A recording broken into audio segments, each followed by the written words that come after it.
Estamos com mais um De Frente com as Panteras.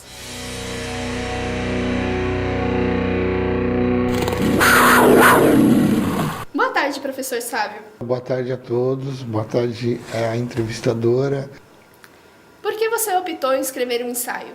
Eu tive o convite por parte dos organizadores e como no meu doutorado eu estou trabalhando as capas da Veja, eu me lembrei daquela capa da Veja do Rock in Rio e resolvi fazer um ensaio que na realidade é ensaio só porque eu não sabia o que ia acontecer, né? E aí eu escrevi um artigo sobre o que a capa da Veja dizia sobre o rock naquele momento que o Brasil estava passando.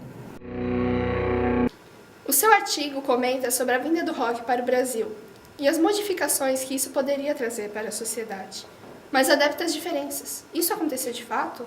Como você acha que o rock mudou o país? Na realidade, não é que o rock tivesse vindo para o Brasil. O rock veio para o Brasil já nos anos 50, 60. Mas naquele momento, o rock estava adquirindo um caráter de comunicação de massa. Ele estava atingindo um número de pessoas que até então ele não atingia. Outro fator importante é que o rock, aí sim, ele tem um caráter um pouco inovador, porque as coisas no Brasil, como de resto nos países da periferia do mundo desenvolvido, acontece como uma onda. Uma pedra que tu joga no lago. A onda primeiro surge no centro, ou seja, na Europa e nos Estados Unidos, e depois ela vai se espalhando para a periferia. Então, nesse momento, o rock and roll traz uma forma de expressão de algo que era um pouco reprimido no Brasil, né? Negros, mulheres, homossexuais. Então, nesse sentido, sim, ele inova, dando voz a esses grupos que até então eram muito marginalizados no país. Não que hoje não são, mas são menos do que na época. E aí sim eu acho que o rock ajudou muito. E ajuda ainda hoje. Você acha que a Veja continua com a ideia do vermelho, conservadorismo? Ou com o lilás liberal? Por quê? Você concorda com isso? Eu acho que a Veja, assim como os grandes veículos de comunicação, eles são porta-vozes do empresariado, tanto nacional como estrangeiro, né? Então, nesse sentido, quando eles precisam ser ultraconservadores, eles são. Né? E quando eles podem ser mais liberais, eles são. Mas os interesses que eles defendem são interesses do empresariado. Então, acho que sempre que eles podem, eles são liberais. Respondendo à pergunta, acho que eles são mais vermelhos do que lilazes, mas em alguns momentos, sim, eles são lilazes. O grupo Time Life, que é um grupo norte-americano, procurou o Tivita, que é o fundador da Veja, querendo colocar uma televisão no Brasil, isso nos anos 60. Aí o Tivita não tinha interesse, o negócio dele era a revista mesmo, e a editora Abril, né? Era mídia, revista e mídia, principalmente revista, mas ele disse, vou te apresentar para um amigo meu que é o Roberto Marinho. E a partir dessa conversa surgiu a Globo. Né? Então, isso dá uma ideia assim, do tipo de relação que esses fundadores da mídia no Brasil têm com o empresariado, né? e com um pensamento conservador liberal.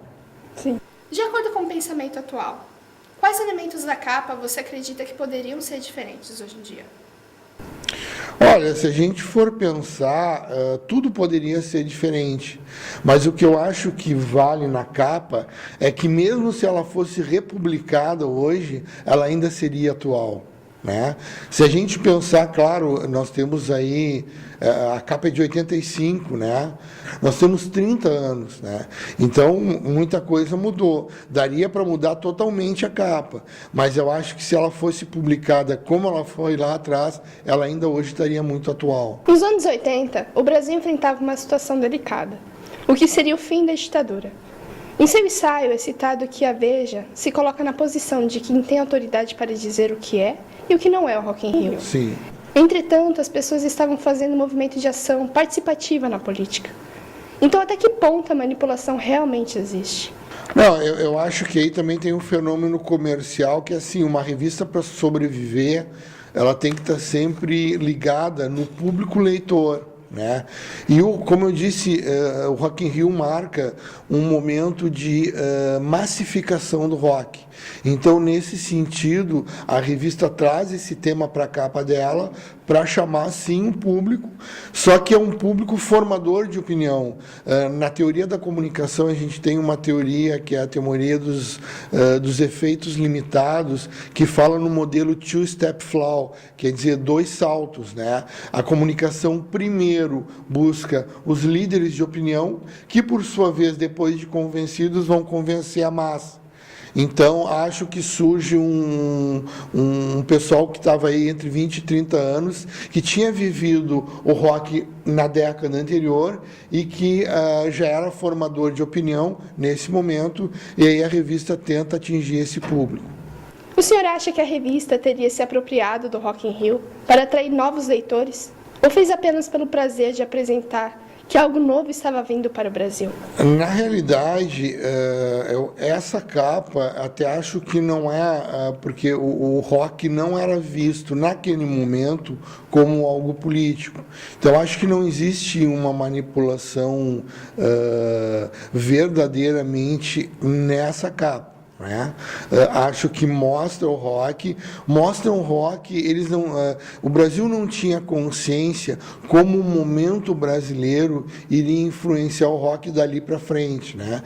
Eu me lembro assim, que país é esse? Legião Urbana, Ideologia do Barão Vermelho, Capital Inicial também, Plebe Rude também. Então, pós-85 surge essa onda do rock brasileiro, principalmente rock que vem de Brasília, né? Capital Inicial, Legião Urbana, que vão tomar assim, um teor político muito grande. E nesse sentido isso vai mudar o rock, que até então não era político. Como você define esse movimento de conceitualizar o rock?